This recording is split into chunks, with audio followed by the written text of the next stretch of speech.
Okay, guys, let's talk for a minute about what may seem like a fairly newbie topic, but shields. Like, uh, what type of shield should you choose? This one I'm going to talk about specifically shield size.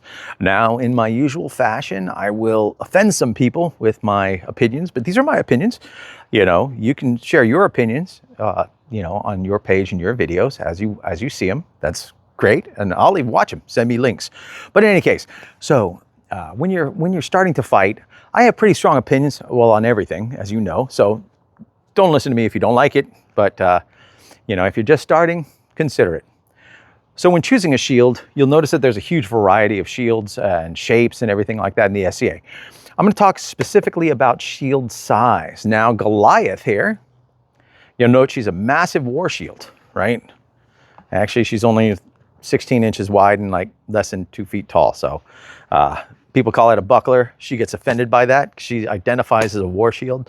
So I use this one. Do not, when you're starting fighting, even when you're middle tier, do not choose a shield like this. Don't choose a small shield, okay? You're going to try to convince yourself that if I use a big shield, if I use a smaller shield, if I do this or that, if I find some gimmick, I'm going to become a better fighter faster. The thing is, you actually probably won't. You will adapt to your new shield size, but it'll also inhibit, certain growth processes in your training. So if you have too small of a shield, you're going to find that adept fighters will be able to strike you at will anyway.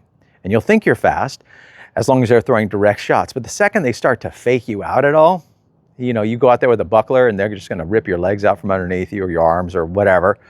Plus, being that this is a land of straight talk, the fact is, if you go out with an excessively small shield against somebody who's bound and determined to beat you through calibration, blow your shots off basically, it doesn't buy you enough time, right? You have to have a certain survivability ratio against fighters who simply don't want to take your hits. So don't go with something too small. You're going to end up being a little too anxious, right? You're going to have to rely excessively on mobility. Now, mobility is great, but you probably should learn the basic mechanics before you start layering a bunch of other things on it, like having to run around and dodge everybody excessively. So don't go out with a buckler. Don't go out with, slightly larger buckler. Even my other shield, the winged, this one here, this is still only 20 inches wide, same height as the other one. It looks massive when I use it, of course. But seriously, it's too small for performance when you're fighting. Normally, I recommend like a 24 by 32 heater shield or oval. The rectangles a lot of people use, and the reality is that from corner to corner on the rectangles, they're huge. I mean, just a 24 by 24 rectangle is actually 34 point to point. So it held, in a diamond shape. It's actually a pretty damn big shield. But don't go with an excessively small shield, but also don't go with an excessively large shield. If you're going in to learn how to do SCA fighting and you're in your own way handicapping yourself with a shield that goes from your chin to your knee. Remember, guys, this is a sport, correct? But a quarter of our target area from the knee down is no good. Using a war door or even a large, shield that goes from chin to knee or whatever, they do that in several kingdoms. It would make sense if you had a full body targeting, but we don't. We only have this little tiny area. So it inhibits your ability to learn how to really get good at throwing and blocking and things like that. I joke with the guys, and it's not really a joke. Show me a guy who uses a huge shield at tournament or a really tall shield at tournament, and, I assume the guy really sucks at blocking his legs, right? We'll switch shields. I'll use his, he can use mine, and we'll see how it works out. My point is that if you go excessively small or you go excessively large, you're going to handicap yourself in certain ways. Excessively small shield leaves you too open that you can't try certain things. An excessively large shield has a tendency to make you really freaking lazy. And so a lot of shots around a big shield, you don't get to cut across or through or actually have to take a stance of any type. You can just stand here and be lazy, and you wonder why a ton of people are out of shape. So don't go excessively large. Don't go excessively small. The excessively large shield, you're not going to learn, like I said, you're not going to learn a lot of techniques that you would with a medium shield. Something kind of middle grounds.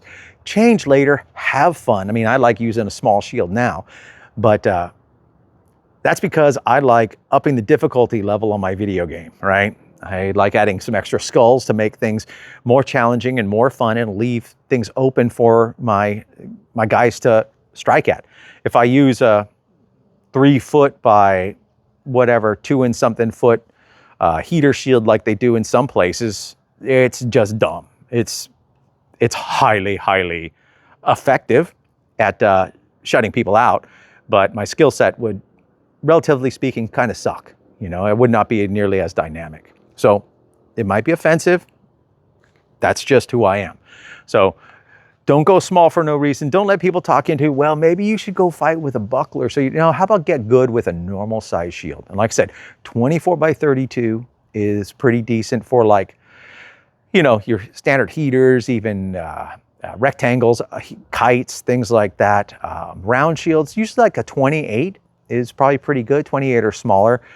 Some people go with shields that are, you know, outside those limits, and you can do really good with them. Their skill set, though, it always suffers. You know, when I watch their angles and their mechanics and their response times to certain threats and blocking, you know, the shield's making up a bunch of, you know, for a bunch of skill that they never trained in. So it's, this is, again, just my view, my, you know, very offensive at time view. But yeah, don't be lazy and use a massive shield, and don't handicap yourself in the beginning with it, because you're just going to get lazy and you're not going to learn a bunch of stuff you need to.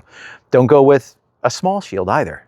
Don't handicap yourself in that direction. What you need to do is you need to choose something that's like middle ground, so you can really get your mechanics down, dial in your movement properly.